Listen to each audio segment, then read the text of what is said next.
Hello, everyone, and welcome to the final two chapters, the final module of your class on adolescence, the final module before the actual final.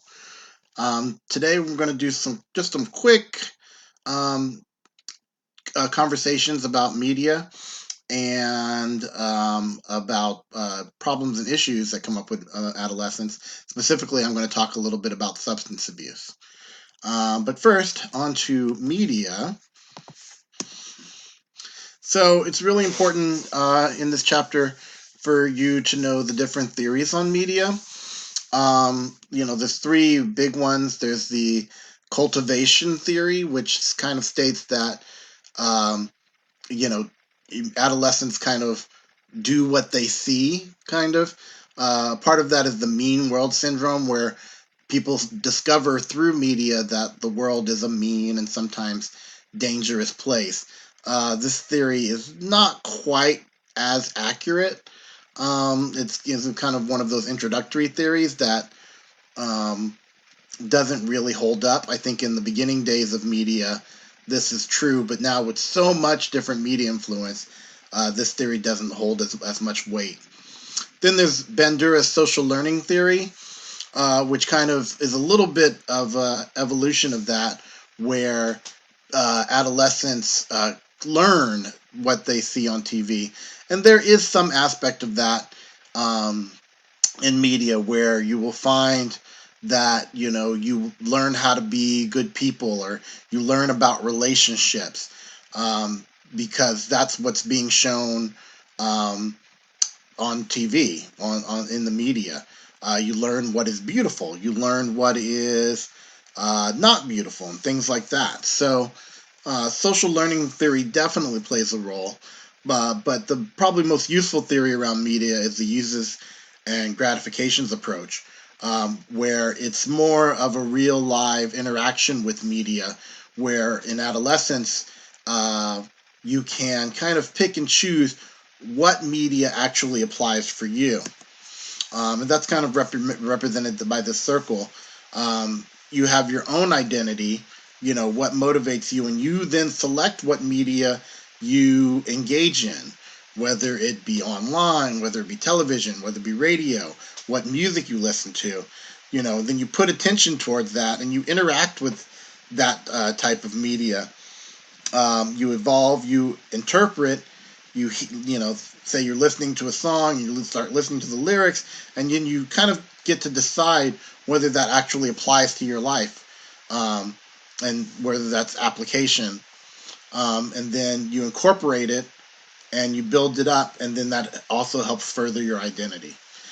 So I think of this a lot with music. Music kind of plays a role.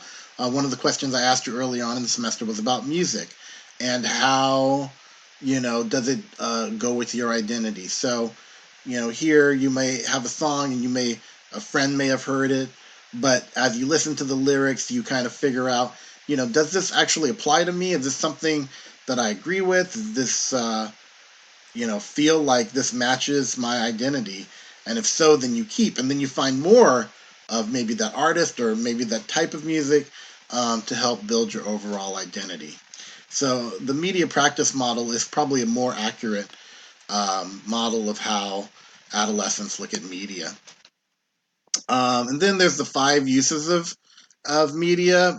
Adolescents use media for entertainment, identity formation, high sensation, like making them feel good. This is why you'll find adolescents driving around in cars with really loud music, because it makes them feel something. Coping is really huge. Stress, sadness, media is a really good way of dealing with that. And then finally, youth culture identification. As we've talked about before, adolescents really engage with their peers. And so if your peers are watching something or seeing something or engaging with something, you're going to watch and want to be engaged with that thing as well. And then quickly into the problems and resilience chapter, I just want to talk a little bit about substance use. You'll note that in the book, substance use varies across Western culture. Western countries, it's very, very different. Some places it's even legal for adolescents to drink alcohol, to use substances. It's quite varied. There's constant questions about whether adolescents should use substances or not, and at what ages they should. There's not quite a standard. Here in the U.S., there's higher rates of substance use in whites and Latinos. And substance use generally peaks around emerging adulthood, due primarily to propensity and opportunity. You'll find that most adolescents drink in college for the first time a little bit before they're 21, and also use substances like marijuana or try drugs for the first time. Um, and it's correlated with the unstructured socializing. It's kind of an aspect of socializing that happens in emerging adulthood. There has definitely been recent declines in cigarette smoking and binge drinking. I'm not so sure about marijuana use. The book says so, but I think that since marijuana, there might be an uptake in marijuana use, maybe a decrease in emerging adulthood, but I think there might be a current increase in adolescence. But there's also decreases in amphetamine use. For substance use prevention, most of you probably are a little too young to remember the DARE program and how, the Just Say No. Those programs don't work for adolescence prevention. It's really important to classify why an adolescent is using substances. It's really important. Is that adolescent experimenting? Is he or she using it because their friends are using it? Is it medicinal? Oftentimes, nowadays, adolescents will use substances out of medicinal, like to help with depression, to help with ADD. Although they won't actively know that or call it that, they just know I feel better when I smoke weed, or I feel better when I'm drinking.